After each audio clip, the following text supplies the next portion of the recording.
You make a clear point. No one picks it up. The moment moves on. But the gap stays there. Everyone can feel it. So you keep talking. You add one more sentence, then another. Then you soften it. Maybe you explain a little more. Maybe you laugh it off. And suddenly, you are the one working hardest to prove the point should have mattered. But that is not the real loss.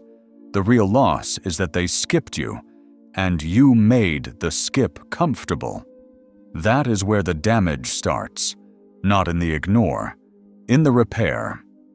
Because for 1 second, the room had to feel what it just did. Then you rescued them from feeling it.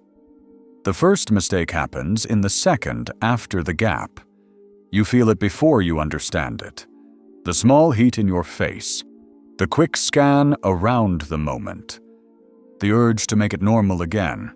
Someone has already moved on. Someone is answering a different point. Someone looks down like nothing was missed. And your body treats that silence like danger. So you step back in. Not firmly. Not cleanly. You step in with extra words. You say, what I mean is, or, maybe I didn't explain that right. Or, just to add one thing. That sounds harmless, but it changes your position. You are not clarifying anymore. You are asking the room to reconsider your value. That is the first social surrender. Because the gap created pressure. It asked the room a question. Are we really going to skip that? But the moment you fill it, you answer the question for them. Yes, we can skip it, and I will clean it up. People read that faster than you think. They may not call it disrespect. They may not even notice they are learning. But they learn. They learn that if your point sits unanswered, you will work harder. They learn that if attention moves away, you will chase it back.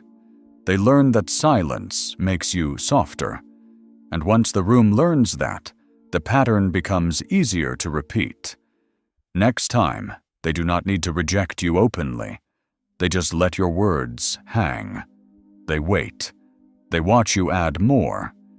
This is how attention shifts, not with a dramatic insult, with a tiny permission. You gave them access to your effort without requiring recognition. That is why this pattern is so painful. It does not look cruel from the outside. It looks smooth. The conversation continues. No one raises their voice. No one has to admit they ignored you. But underneath it, a social rule is forming. Your point can be bypassed. Your discomfort will do the cleanup. Your need to be understood will keep you speaking. That is how being ignored becomes convenient, and convenience becomes treatment. This is why you do not rescue the silence, because the silence is not empty. It is evidence. It shows that your point was left untouched. It shows that the room moved too quickly. It shows who is willing to let your words disappear without responsibility. When you rush in, you destroy that evidence. You make the room clean again.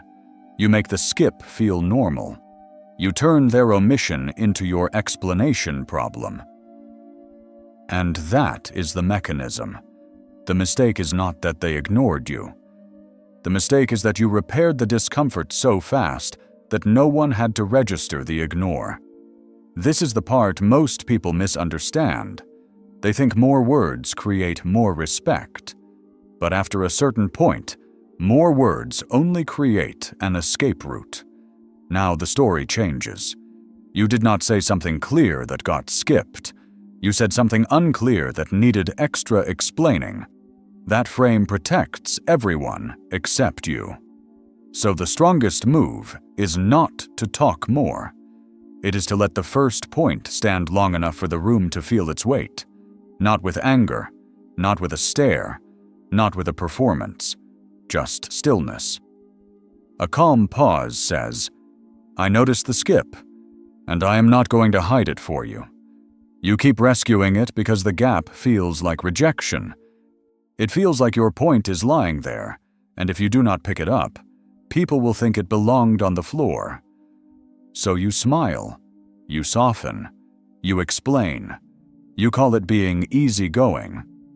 But sometimes easygoing is just self-abandonment with better manners.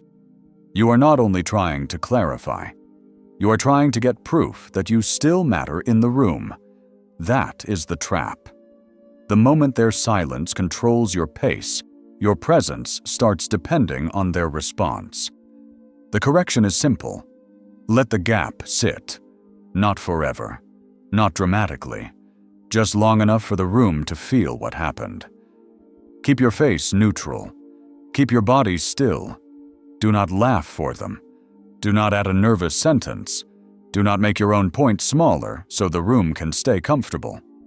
If the point matters, return once.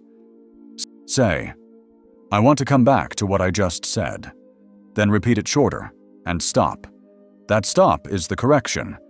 Because if you return and then over-explain, you are back inside the old pattern. One return, clear, calm, done. If they still skip it, that is information. Some rooms do not deserve more of your effort.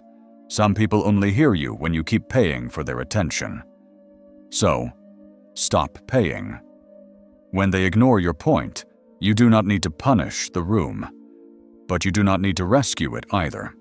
Say it clearly. Let the silence show what it shows. Return once if it matters. Then stop carrying discomfort that belongs to everyone else. The silence after your point is not always asking you to speak.